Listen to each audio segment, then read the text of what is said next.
My parents called me a useless failure and kicked me out. "Go live on the streets?" Dad yelled. They had no idea I make $15 million a year. 3 weeks later. Can you imagine being told you're a failure? An absolute waste of potential by the very people who were supposed to lift you up? And then, just when you think their insults couldn't sting any deeper, they steal from you to reward the golden child. My name's Adrian, and I'm 32. Let me tell you, money, no matter how much you have, doesn't magically shield you from the kind of gut-wrenching family drama that cuts deeper than anything else. I've been working since I was 18, hustling to build my own business from nothing after I just walked away from college. Back then, my parents genuinely thought I was making the dumbest mistake of my life. "You'll never amount to anything without a degree," my mom would declare, stirring her coffee like she was auditioning for a dramatic soap opera. My dad? He'd just grunt in agreement, which was his usual, dismissive way of shutting down anything I had to say. They had no idea I'd already launched my first online venture, a niche e-commerce store that would eventually blossom into a whole series of companies, generating millions every single year. But in their eyes, all they saw was a reckless, naive kid who just didn't want to work hard. We were never a close family, not really. My parents were always the type who measured a person's worth by appearances, by status, by what they could parade in front of their friends. My older sister, Lily, was their absolute pride and joy. She was this corporate lawyer, with a pristine LinkedIn profile, a luxury handbag for every season, and the kind of cold, calculated confidence that could make an entire room go quiet. She was the success story they trot out. Me? I was the cautionary tale. Every time I'd go over for dinner, they'd manage to slip in these little jabs, always disguised as concern. "Still doing that little internet thing?" my dad would ask, chuckling, as if it were a phase I'd eventually outgrow, like collecting comic books. And Lily? She'd just smile politely and say, "You know, Adrian, it's never too late to get a real job." For years, I just let it slide. Honestly, what was the point in defending myself? They wouldn't have believed me anyway. And truthfully, I was just too damn busy. Building a business from the ground up takes everything you have, every ounce of energy. I didn't have anything left to prove myself to people who had already decided I was a disappointment. So, I kept my life quiet. I didn't brag about my earnings. I didn't mention that I'd bought my own house, in cash, by 27, or that I could afford to travel anywhere in the world on a whim. I just smiled through those family dinners, endured the comments, and went home to the life they assumed I didn't have. The breaking point, though, came on a rainy Thursday evening. My mom had texted me, asking for help with something, so I swung by their house. When I got there, my dad was pacing in the living room. Lily was sprawled on the couch, sipping wine, a smirk playing on her lips like she already knew I was in trouble. My mom stood by the fireplace, arms crossed, looking like she was about to announce some devastating news. "Adrian," my dad started, his voice heavy, "we've been talking. You're 32 years old, and honestly, this online nonsense isn't going anywhere. You've had enough time to figure your life out, but you're still just wasting your potential." I felt my jaw tighten. "What exactly are you getting at?" I asked, trying to keep my voice even. He stopped pacing and pointed dramatically toward the door. "You've been living in that apartment for years, and you're still here, asking for help with small things. We can't keep enabling you." I blinked, genuinely confused. "Enabling me? I've never asked you for money. Not once." Lily let out a short, dismissive laugh. "Oh, come on, Adrian. You've been coasting. You think anyone actually believes you're making a living off your little business? It's sad, honestly." My mom stepped in, her voice sharp. "We've decided it's time for you to stand on your own 2 feet for real. No more coming here when you need help. No more expecting us to bail you out. I just stared at them, stunned. I don't need you to bail me out. I'm doing just fine. My dad's voice rose, practically shouting. If you're doing so fine, then you can prove it by surviving without our help at all. In fact, you can leave now. Go live in the streets if you have to. Maybe that will wake you up. The room went quiet, save for the rain hitting the windows. I glanced at Lily, who was still sipping her wine, looking utterly entertained, like she was watching a show she'd been waiting all week to see. I could feel the heat rising in my chest, a furious anger bubbling up. But I forced myself to stay calm. They thought they were delivering some harsh reality check. They thought I'd beg, maybe promise to do better, or finally get a real job. They had no idea I could buy their entire house 3 times over without even touching my savings. I picked up my jacket from the chair, slipping it on slowly. All right, I said softly, almost smiling. If that's what you want. My mom opened her mouth, probably to add one more dig, but I didn't give her the chance. I walked out, shutting the door behind me. As I got into my car, a black sedan they probably assumed was some used model I'd barely scraped enough money together to afford, I caught my reflection in the rearview mirror. I wasn't angry anymore. I wasn't hurt. I was almost amused. Because I knew something they didn't, something they were going to find out in a way they'd never forget. And as the rain poured harder, I drove off into the night, already knowing that in just 3 weeks, their entire view of me, and of themselves, was about to shatter. The first week after they threw me out was strangely quiet. Not emotionally quiet, mind you. I had plenty of thoughts running laps in my head, but quiet in the sense that there were no calls, no texts, no follow-up from them. I didn't expect an apology, but some small part of me had thought maybe they'd at least check if I was okay. Nothing. It was as if I'd been completely erased from the family roster. I spent those days working from my home office, though home office doesn't quite do it justice. The place was a modern penthouse overlooking the city, with floor-to-ceiling windows and a study lined with leather-bound books I'd collected over the years. I could sit at my desk and see the skyline stretching into the horizon, a constant, silent reminder of just how far I'd come from the kid they once called a failure. By the second week, I started hearing things from mutual acquaintances, subtle hints that my parents and Lily were concerned about me. Not concerned as in worried for my well-being, but concerned as in shaking their heads and telling people I'd finally hit rock bottom. My mother, it seemed, had told her church friends that I was living out of my car now because my little internet project had collapsed.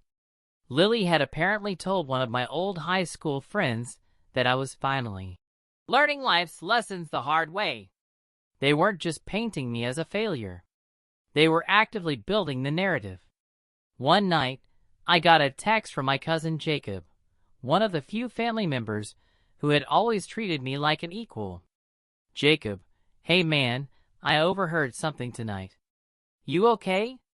Me, define okay.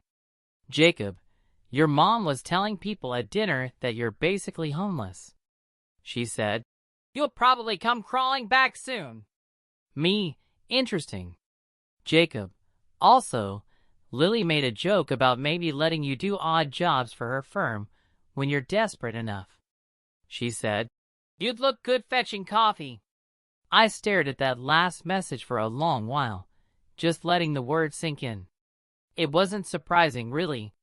Lily had been making those kinds of digs for years. But hearing it now, after they had already kicked me out, it just hit differently. It was like watching someone set fire to a bridge you had already decided never to cross again, just to make sure it was gone. The third week rolled around, and I decided to make an appearance at my parents' Sunday dinner.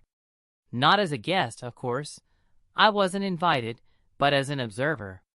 Jacob had mentioned that these dinners had become a weekly ritual ever since I left. I pulled up in my car, this time my other car, the one they didn't know I owned. A sleek silver coupe that turned heads without even trying. I parked a few houses down so they wouldn't see me arrive. From the sidewalk, I could see them through the dining room window. My parents at the head of the table, Lily beside them, all smiles. The conversation seemed animated. Glasses of wine raised, plates full. I could almost hear the script.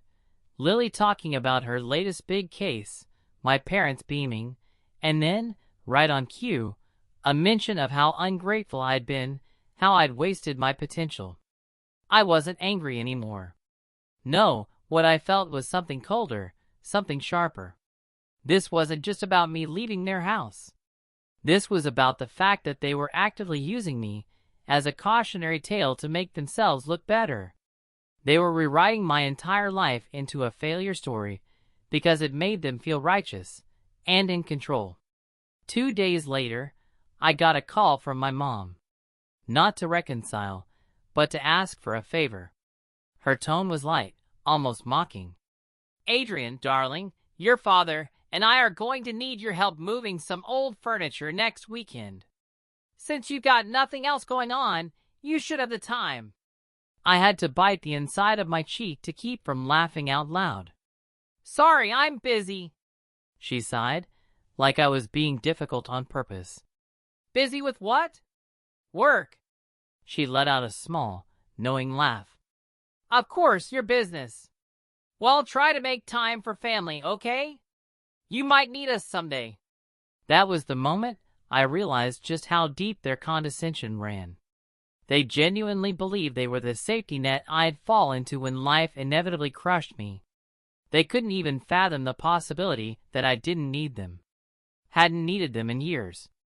And yet, even as they belittled me, a small, dark part of me decided to play along just a little longer.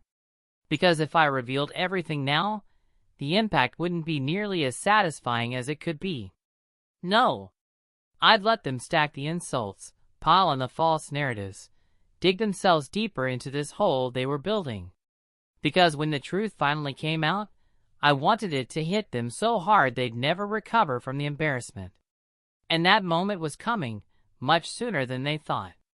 By the time the 4th week hit, I'd settled into a kind of detached calm about the whole situation. I knew exactly where I stood with them now, and I wasn't losing sleep over it. But just when I thought I'd seen the worst of their pettiness, they managed to find a new low. It started on a Thursday morning with an email from my bank. Subject line: unusual account activity. Immediate attention required. My first thought was that it might be some phishing scam, but when I logged into my account, I froze. 2 large withdrawals, each over $7,000, had been made from one of my older accounts. It wasn't one I actively used anymore, but it was still open because it was tied to a joint savings plan my parents had opened for me when I was a teenager. I'd meant to close it years ago, but it had just slipped my mind. Both withdrawals were marked as in-person transactions, and both were from a branch 2 blocks from my parents' house. At first, I tried to think of a reasonable explanation. Maybe some banking error, maybe identity theft. But when I called the branch and got the details, my stomach dropped. The teller remembered the withdrawal clearly. According to her, my mother had come in, said I'd authorized her to access the funds for a family emergency, and walked out with a cashier's check. Both times. I don't know what made my hand shake more, the theft itself or the cold, casual way she'd done it, as if my money was simply hers to take whenever she pleased. I didn't call her right away.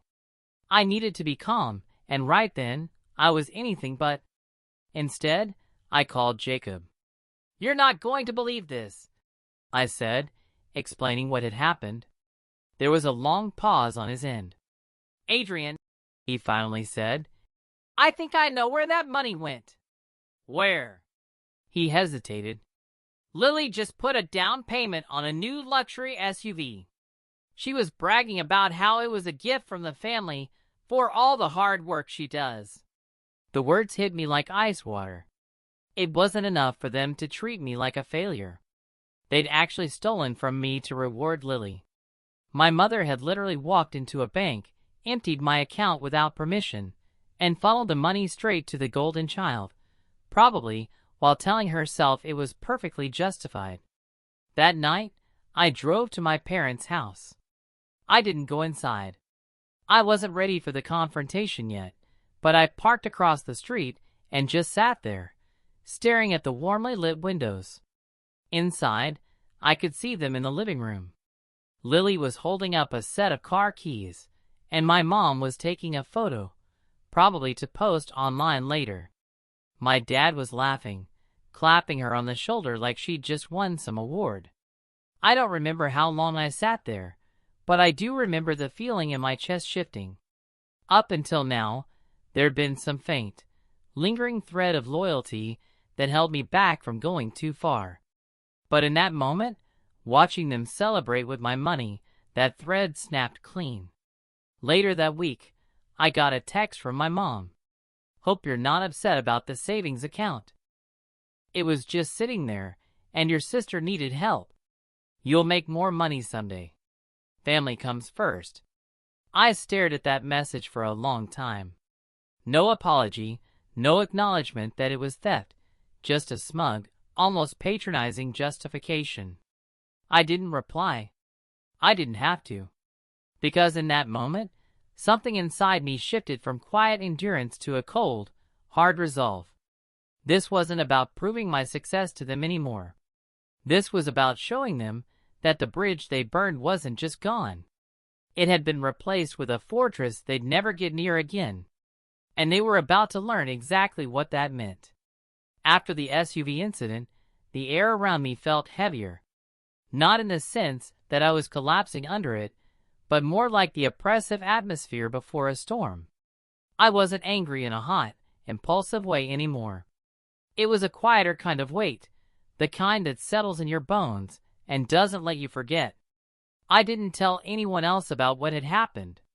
Not friends, not colleagues, not even my business partners. I didn't want sympathy. And honestly, part of me was embarrassed that I'd allowed myself to be in a position where they could take from me so easily. I was supposed to be smart, careful, strategic. Yet, I'd left that account open like an unlocked door, and they'd waltz right through. For the next couple of weeks, I pulled back from everything. I stopped attending certain meetings. I ignored a few social invites. I even skipped a quarterly networking event I never missed, just so I wouldn't have to answer questions about my family. I told people I was busy with big projects, but in reality, I was holed up in my penthouse, letting the silence wrap around me. It wasn't that I was depressed, at least not in the way people expect when they hear that word. I still woke up early, still hit the gym every morning, still kept my businesses running smoothly. But something inside me felt raw, almost hollow. Every time I thought about my parents and Lily, it was like replaying a movie where the ending was always the same, me as the punchline to their inside joke. One night, I sat at my kitchen island with a glass of whiskey, scrolling through old photos on my phone. There was one from 5 years ago, my parents and Lily standing in front of a rented beach house, smiling for the camera while I stood off to the side, half in the frame. That had been the year they'd forgotten to mention that the trip was already planned and fully booked when they invited me. I'd ended up on a couch in the living room while Lily got the master suite. The more I looked at that picture, the more I realized something. This wasn't new. The theft, the lies, the public humiliation, it was just the most recent chapter in a story that had been playing out my entire life. I'd always been the one expected to compromise, to give more than I got, to quietly absorb whatever they dished out. And maybe that's why they were so sure they could take my money and get away with it. They thought I'd sulk for a bit, maybe give them a cold shoulder, but eventually come back for the next Sunday dinner like nothing happened. That's when my thoughts started to shift. Not toward confronting them immediately. I wasn't going to storm over and demand my money back. No. I started thinking about leverage, about timing, about how much sweeter the payoff would be if I didn't just call them out, but dismantled the whole fantasy they built around themselves. The first step was subtle. I had my lawyer quietly start the process of locking down every account, every property, every asset in my name, making absolutely sure there wasn't a single weak link left for them to exploit. At the same time, I reached out to a private contact, someone who specialized in gathering financial and legal records that weren't exactly public knowledge. I told him I wanted a full picture of my family's financial situation. Not because I needed the information immediately, but because I had a feeling it would be incredibly useful down the road. And while all of that was in motion, I kept my distance. No calls, no texts, no showing up at family events. I wanted them to get used to my absence, to start thinking they'd successfully pushed me out for good. The more comfortable they felt, the more blindsided they'd be later. But that distance had a price. Some nights I'd be sitting in my living room with the city lights stretching out below me, and it would hit me how small my circle had become. My friends didn't ask questions, but they noticed. Jacob tried to check in a few times, but I kept the conversation short.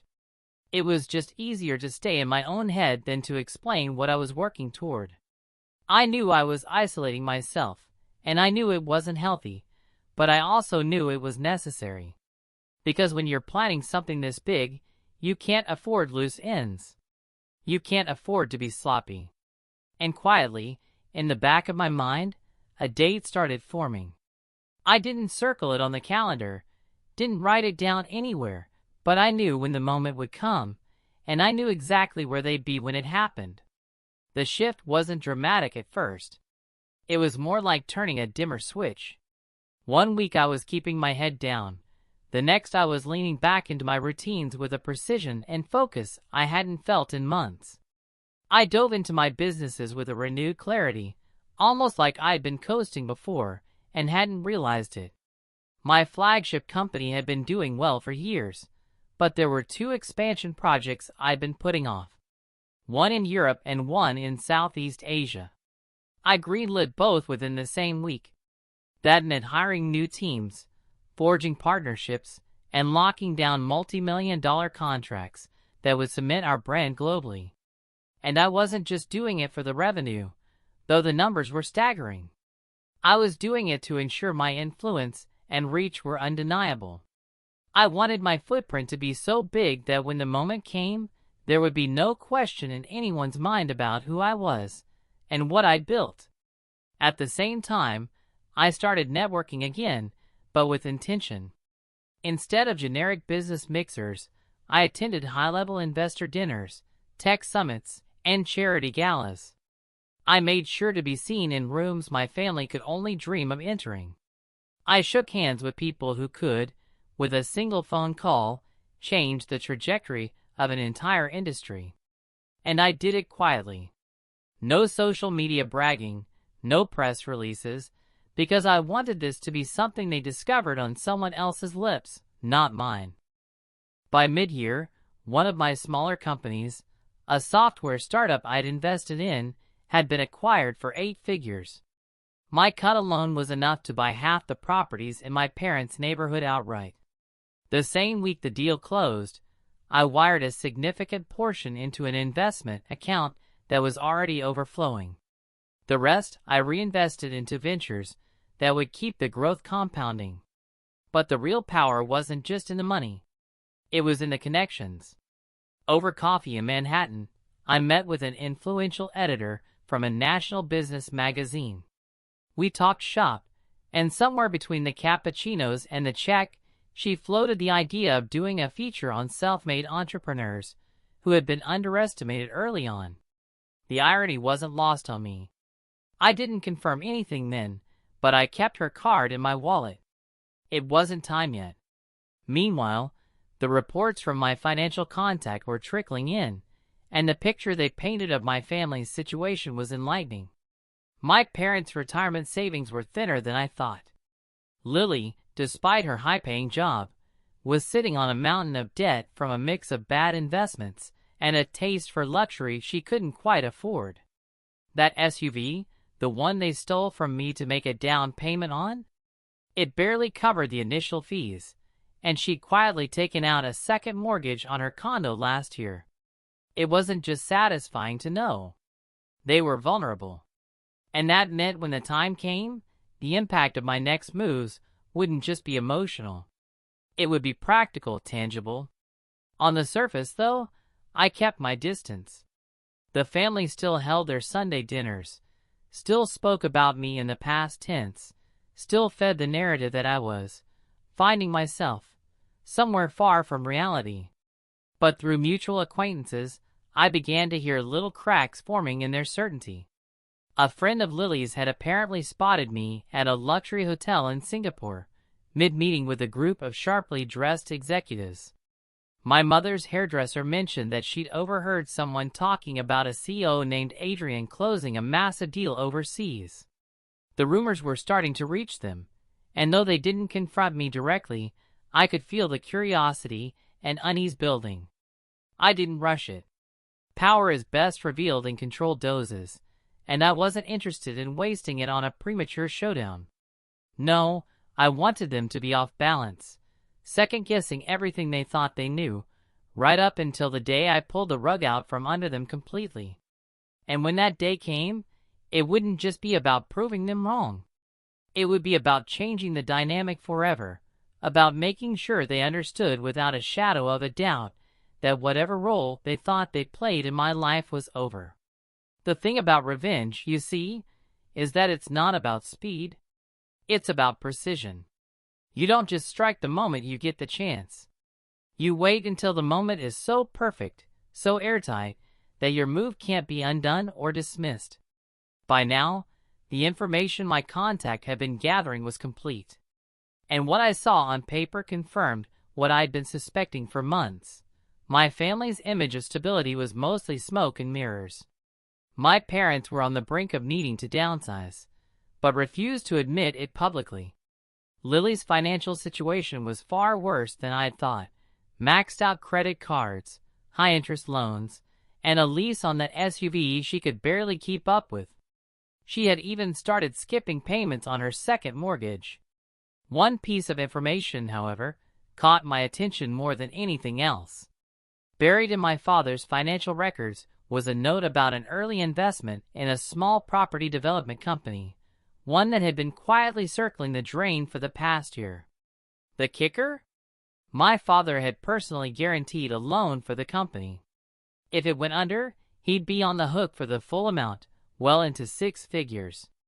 And judging by the reports, it was about 3 months from total collapse. That was the moment I knew how to set the stage. I didn't need to destroy them financially. That would just make me look vindictive. No. What I needed to do was let them walk right into a situation where their arrogance and assumptions would undo them, and I'd be there in a position they could never have imagined. Around the same time, I got a call from the business magazine editor I'd met in Manhattan months earlier. She was moving forward with her underestimated entrepreneurs feature and wanted me to be the centerpiece. Not just a small write-up, mind you. A multi-page spread with professional photos, my full story, and an emphasis on the early days when people told me I'd never make it. I agreed immediately, but gave her one condition. The release date had to align with a certain month, the very same month my father's failing investment was due to implode. As all this was falling into place, an unexpected opportunity landed in my lap. A real estate investment firm I'd done business with before reached out with an offer. They were acquiring distressed assets from smaller developers and needed an infusion of capital from someone they trusted. I'd been one of their top investors in the past, so they were offering me first choice on the deals. When they sent over the list of properties, I almost laughed. Sitting there in the portfolio, highlighted in red as high risk, was a block of partially developed townhomes owned by none other than my father's struggling property company. I didn't commit right away. I asked questions, reviewed the contracts, and quietly positioned myself so that if the company defaulted, as the report suggested it would, I could acquire the entire project through the investment firm at a fraction of its value. That meant not only would my father's company lose the project, but I'd own it without ever having to deal with him directly. And the best part? On paper, it would look like nothing more than a smart business move on my part. No direct attack, no traceable vendetta. While those gears were turning, I kept my distance from the family, but I made sure my name kept floating into their conversations. Jacob mentioned to me that my mom had asked him if I'd gotten lucky with something, because she'd heard I'd been flying first class internationally. Lily had apparently asked a mutual acquaintance if I was actually doing well or just pretending for appearances. I could feel their curiosity gnawing at them, and I knew that curiosity would turn to shock soon enough. I wasn't just getting into a powerful position. I was about to control the board they didn't even realize we were playing on. And when the moment came to make my move, it would be public, undeniable, and perfectly timed to land when they needed me most. When the month finally arrived, everything I'd been putting in place over the past half-year was lined up like dominoes, ready to fall in sequence. All I had to do was tap the first one. The business magazine feature hit newsstands on the first Monday of the month. My face was on the cover. Polished suit, skyline backdrop, headline in bold letters. From doubt to dominance, the self-made visionary who proved everyone wrong. The article didn't name my family directly, but it didn't have to. The narrative was clear. I had been told I'd never succeed, had been underestimated by those closest to me, and had quietly built an empire worth tens of millions. The timing couldn't have been more perfect. Within hours, the piece was circulating online, shared across social media, business groups, and even linked in circles my sister frequented. That same day, my phone buzzed nonstop. Colleagues, old friends, even distant acquaintances were congratulating me. And right on cue, I got the text I'd been expecting from my mother. "Adrian, we saw the magazine. We had no idea things had gotten this big for you. We're proud of you." Proud? The word sat in my mind like a bitter pill. After years of dismissal, after stealing from me, now they were proud. I didn't reply. 2 weeks later, my father's property development company officially defaulted on its loan. The bank moved quickly, and the real estate investment firm I had partnered with swept in to acquire the project at a steep discount. As planned, my capital bought me controlling ownership of the entire development. On paper, it was just another smart acquisition. In reality, it was me holding the deed to my father's single biggest asset without him even knowing. I waited 3 days before the next step. Then I had my assistant arrange a meeting with my parents and Lily at a neutral location, a high-end restaurant downtown. The invitation came under the guise of discussing a business opportunity. And given their sudden shift in tone after the magazine feature, they were eager to accept. When they arrived, they were all smiles. My mother hugged me for the first time in years. My father shook my hand like we were old business partners. Lily complimented my suit, her voice dripping with a politeness I'd never heard from her before. We ordered dinner, exchanged small talk, and then, halfway through the main course, I slid a folder across the table. Inside was the ownership document for the development they'd been clinging to as their big investment. My father's smile faltered as he read it. This is our property," he said slowly, his voice laced with confusion. "Correction," I said, my voice calm, steady. "It was your property. It's mine now." They stared at me in stunned silence. I didn't raise my voice, didn't gloat, just laid out the facts. Their company had defaulted.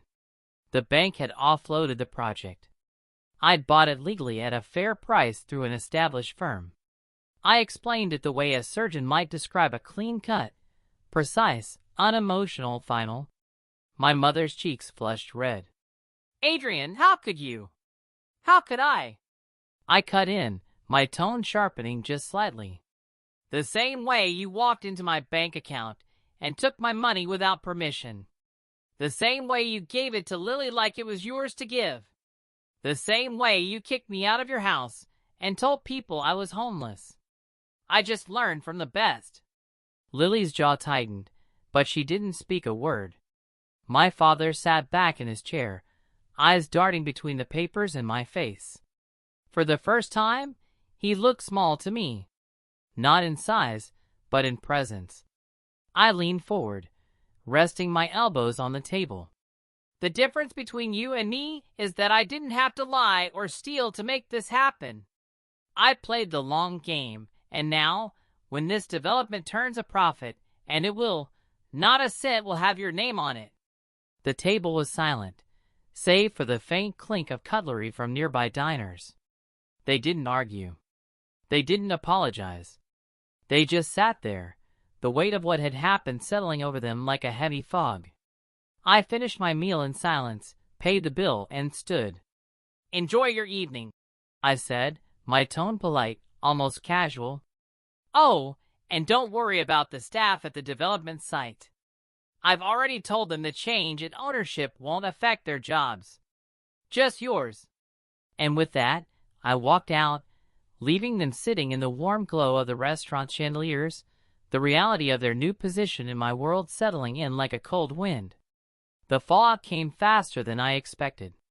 3 days after that dinner, I got a call from Jacob. His voice was low, like he wasn't sure whether to sound concerned or impressed. "Your parents are losing it," he said. "Your dad hasn't left the house in 2 days. Mom's been calling around trying to fix things, but everyone she talks to already knows you own the property. And well, people are talking." It turned out the story had spread beyond the family circle. My father's failed investment wasn't just a quiet embarrassment. It was public knowledge in their social sphere. The same people they used to boast to at dinner parties now whispered about how their reckless son had somehow outmaneuvered them in business. I didn't have to lift a finger to make that happen. People just love a twist, and this one was too juicy to keep quiet. Lily didn't fare much better. Her SUV lease was up for renewal, and without my parents covering her emergencies anymore, she had to downgrade to something modest. For someone whose entire image was built on luxury, that was a social death sentence. I later heard she quietly put her condo up for sale, trying to keep ahead of her mounting debts. My parents reached out twice in the weeks after. The first time was a text from my mom. "Can we talk? We're still family." I ignored it. The second time was a voicemail from my dad. His tone was strained, pleading. "We need to find a way forward. You can't just cut us off like this." I deleted it without even listening to the end. The thing is, I hadn't cut them off out of anger. I'd simply recognized that there was nothing left to salvage. They'd made it abundantly clear who they were when they stole from me, lied about me, and celebrated my supposed downfall. I'd just responded in kind. Except I did it without losing my integrity. Months later, the development project began to turn a profit. The townhome sold faster than projected, and my share of the returns was more than enough to make the theft they'd committed feel like a rounding error. Sometimes I drive past the completed site, watching families move into the homes, kids running around the freshly paved streets. It was mine now, built from their arrogance and my patience. I never saw them at Sunday dinners again. In fact, I never saw them at all. The occasional rumor trickled back through Jacob, how my parents had sold their vacation property, how Lily had taken on extra cases at work to keep afloat, but they were just pieces of a life that no longer touched mine. The last time I heard from my mother was in a short, almost brittle email. "You've changed." I read it twice, then closed my laptop. She was wrong. I hadn't changed. I'd simply stopped playing the role they wrote for me. And I realized, as I looked out over the city from my penthouse balcony that night, that was the real victory. Not the money, Not the property, but the fact that they finally understood I didn't need them, their approval, or their version of who I was supposed to be. The final time I thought about it, I smiled to myself and said out loud, "Just once, for my own satisfaction, I didn't just live in the streets. I bought the whole block."